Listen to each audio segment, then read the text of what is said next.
बच्चों, आज हम करेंगे पाठ 8 अभिनवः किम किम करोति का अभ्यास कार्य। तो पहले है प्रश्नान पठित्वा वदन्तु लिखन्तु च आम अथवा न। आपको कुछ वाक्य दिए गए हैं, आपको देखना है कि वो सही है या गलत है। जो सही होंगे उनके आगे आम लिखना है। आम का अर्थ होता है हाँ, और जो गलत है उनके आगे आपने लिखना है न।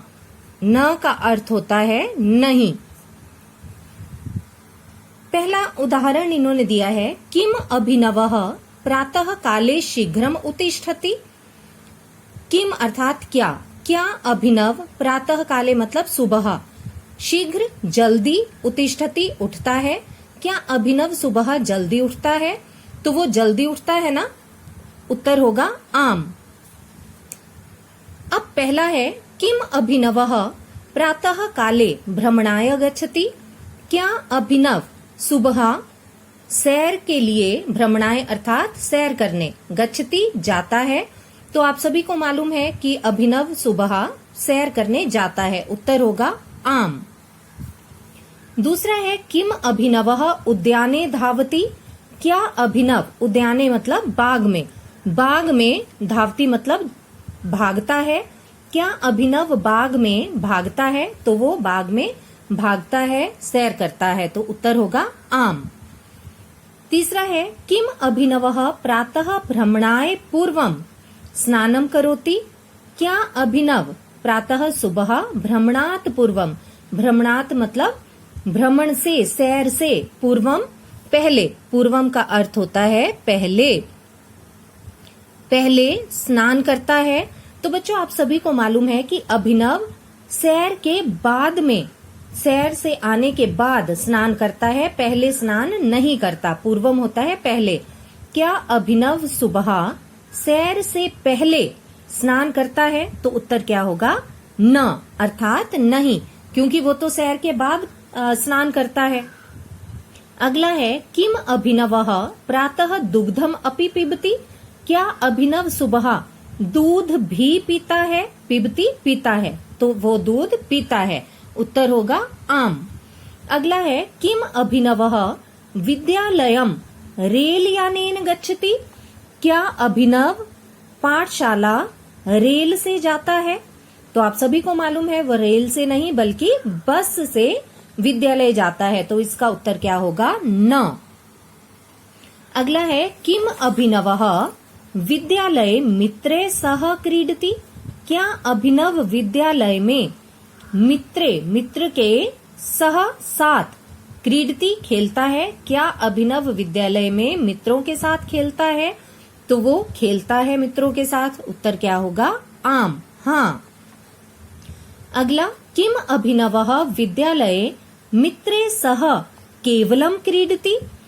क्या अभिनव, बच्चों अब इसको ध्यान से देखना, क्या अभिनव विद्यालय में मित्रों के साथ केवल खेलता है? इसका अर्थ है कि अभिनव विद्यालय में मित्रों के साथ सिर्फ खेलता है, तो ऐसा नहीं है, वो खेलता भी है, पढ़ता भी है ना। तो इसका उत्तर क्या होगा? न, कि वो मित्रों के साथ केवल खेलता नहीं है। यहाँ लिखा है क्या मित्रों के साथ केवल खेलता है, तो उत्तर क्या होगा? न, क्योंकि वो तो पढ़ता भी है मित्रों के साथ, है ना। अगला है, किम अभिनवः सायंकाले अपि क्रीडति। क्या अभिनव सायंकाले शाम को, अपि भी क्रीडति खेलता है। क्या अभिनव शाम को भी खेलता है? तो उत्तर क्या होगा? आम, वो शाम को भी खेलता है। किम अभिनवः उद्याने श्नहे श्नहे भ्रमति। क्या अभिनव बाग में श्नहे श्नहे धीरे धीरे, धीरे धीरे भ्रमति घूमता है। क्या अभिनव बाग में धीरे धीरे घूमता है? तो उत्तर होगा हाँ, क्योंकि वो बाग में धीरे धीरे ही घूमता है, भागता भी है। लेकिन यहाँ कहा है कि क्या धीरे धीरे घूमता है, तो उत्तर हाँ होगा, क्योंकि वो धीरे धीरे घूमता भी है ना। अगला है, किम अभिनवः रात्रौ अपि दंत धावनम करोति। क्या अभिनव रात को, रात्रो मतलब रात को, अपि मतलब भी, रात को भी दंत धावनम दांत साफ करोति करता है। क्या अभिनव रात को भी दांत साफ करता है? तो वो रात को भी दांत साफ करता है? उत्तर होगा आम। हाँ। चलिए अब है प्रश्न, स्व विषय लिखंतु आम अथवा न। आपको अपने बारे में लिखना है अब। किम भवान भवती, भवान भवती मतलब लड़कों के लिए भवान अर्थात आप, और लड़कियों के लिए आप कहना हो तो भवती। क्या आप प्रातः काले शीघ्रम उत्तिष्ठति, सुबह जल्दी उठते हो? तो बच्चों ये उत्तर तो आप खुद ही लिखोगे, आपको मालूम होगा आप उठते हो या नहीं। मैं तो उठती हूँ, इसलिए मैंने आम लिखा है। दूसरा है किम भवान भवती भ्रमणाय गच्छति, क्या आप, भवान भवती मतलब आप, लड़कों के लिए भवान, लड़की के लिए भवती, क्या आप सैर को जाते हैं? मैं तो जाती हूँ, इसलिए मैंने आम लिखा है। आप अपना देख लो क्या लिखोगे। किम भवान भवती प्रतिदिनम स्नानम करोति, क्या आप रोज स्नान करते हैं? प्रतिदिनम अर्थात रोज, स्नानम स्नान करते हैं, स्नानम अर्थात स्नान यानी नहाना, करोति करते हैं, क्या आप रोज स्नान करते हैं? तो उत्तर लिखा है मैंने हाँ, आम। किम भवान भवती विद्यालय ईश प्रार्थनाम करोति, क्या आप विद्यालय में ईश्वर की प्रार्थना करते हैं? तो सभी बच्चे स्कूल जाते हैं तो सुबह करते हैं ना, ईश्वर की प्रार्थना, प्रेयर होती है आपकी। तो उत्तर क्या होगा? आम। किम भवान भवती सायकाले क्रीडति, क्या आप शाम को, सायकाले शाम को, क्रीडति खेलते हो? तो बच्चों जो खेलते हैं वो आम लिखना, और जो नहीं खेलते शाम को वो न लिख लेना। किम भवान भवती भोजन पश्चात भ्रमति, क्या आप भोजन पश्चात मतलब भोजन के बाद, खाने के बाद, भ्रमति घूमते हो? मैं तो घूमती हूँ, इसलिए मैंने आम लिखा है। आप घूमते हो खाने के बाद तो आम लिखना, नहीं घूमते तो न लिखना। किम भवान भवती रात्रौ दंत धावनम करोति, क्या आप रात को दांत साफ करते हो? तो बच्चों जो रात को सोने से पहले दांत साफ करते हैं वो आम लिखना। मैंने आम लिखा है क्योंकि मैं करती हूँ। अगर आप नहीं करते तो न लिखना, करते हो तो आम लिखना, क्योंकि ये प्रश्न आपको खुद करना है, ये आपके लिए है। अब अगला जो प्रश्न है वो बहुत ही इंटरेस्टिंग प्रश्न है, वो है समय। आपको आज समय देखना बताया जाएगा, तो सब तैयार हो जाइए कि समय कैसे देखा जाता है। बच्चों आज हम सीखेंगे संस्कृत में समय देखना, संस्कृत में समय कैसे देखा जाता है। तो आपको इसमें बताया गया है 30 मिनट, जिसे हम संस्कृत में कहते हैं सार्ध, और 15 मिनट जिसे संस्कृत में कहते हैं सपाद। तो आपने ये दो चीजें ध्यान में रखनी है, 30 मिनट सार्ध और 15 मिनट सपाद। लेकिन बच्चों समय देखने के लिए जरूरी है कि आपको संस्कृत में 1 से 12 तक की गिनती अच्छे से आती हो। तो आइए देखते हैं। सबसे पहले मैं जो समय लिख रही हूं वो है 9:30, 9:30। तो अब देखिए हम इसे कैसे लिखेंगे। आपको मालूम है कि 30 मिनट्स के लिए, 30 मिनट के लिए संस्कृत में क्या कहा जाता है? सार्ध।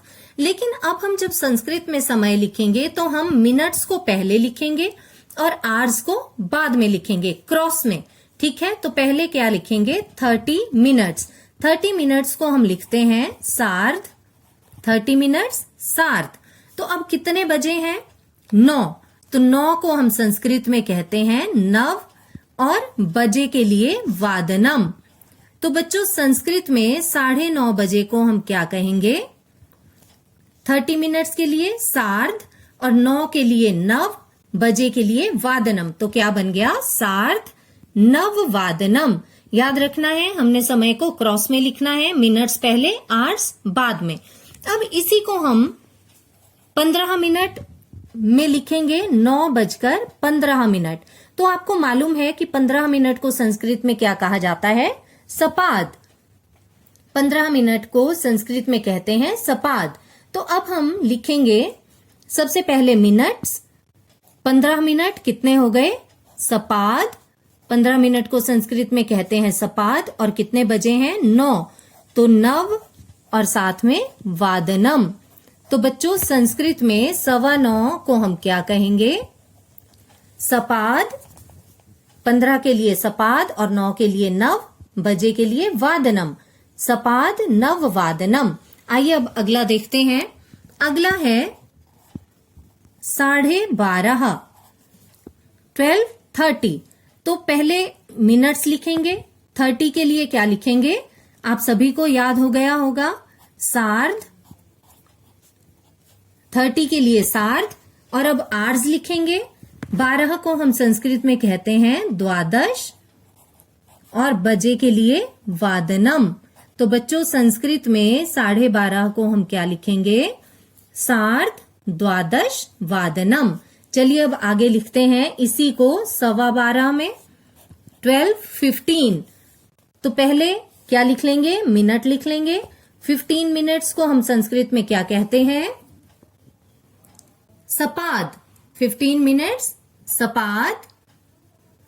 तो पहले हम लिख लेंगे सपाद यानी 15 मिनट्स, ठीक है। और इसके बाद बजे कितने हैं? 12। तो 12 को संस्कृत में कहते हैं द्वादश, और 12 को द्वादश और बजे को वादनम। तो क्या बन गया? 15 मिनट्स का सपाद और 12 का द्वादश वादनम। सपाद द्वादश वादनम। तो आइए एक बार फिर से देख लेते हैं। 9:30 9:30। 30 के लिए सार्ध और 15 के लिए सपाद। 9:30 लिखेंगे आप। 30 पहले मिनट्स लिख लेंगे, सार्ध, फिर आवर्स लिखेंगे, नव वादनम। इसी तरह नीचे देखिए 12:30 पहले मिनट्स सार्ध, 30 है तो सार्ध लिखेंगे, और 15 होंगे तो सपाद लिखेंगे। तो यहां पर है 12:30, तो क्या लिख लेंगे? सार्ध, और फिर आवर्स लिख लेंगे द्वादश वादनम। अब इस तरफ देखिए 9:15। 15 के लिए सपाद और 9 के लिए नव, फिर वादनम। 15 के लिए सपाद, सपाद। 9 के लिए नव वादनम। इसी तरह 12:15 सवा के लिए यानी 15 मिनट्स के लिए सपाद, और 12 द्वादश वादनम। बीच में लाइन लगाते जाएंगे, ठीक है। तो ये हो गया समय आपका 30 मिनट्स और 15 मिनट्स में। अब देखिए, अब यहां बजे हैं 6। तो बच्चों इसमें ना सपाद है और ना ही सार्ध है, अकेला 6 बजे का समय आपको दिया गया है। तो हम क्या लिखेंगे? षड। 6 के लिए षड और बजे के लिए वादनम। तो क्या बन गया? षड वादनम। अब इसी तरह यहां है 3 बजे का समय। तो हम 3 बजे को क्या लिख लेंगे? त्रि। 3 के लिए त्रि और बजे के लिए वादनम। त्रिवादनम। तो बच्चों याद रखना है, जब आपको सार्ध दिया गया है, 30 मिनट्स दिए गए हैं तो सार्ध लिखेंगे हम पहले, और 15 मिनट्स दिए गए हैं तो पहले सपाद लिखेंगे। और हमेशा संस्कृत में समय को क्रॉस में लिखना है। पहले मिनट्स लिखने हैं और उसके बाद आपने आवर्स लिखने हैं। तो चलिए आइए अब करते हैं समय पर आधारित अभ्यास कार्य।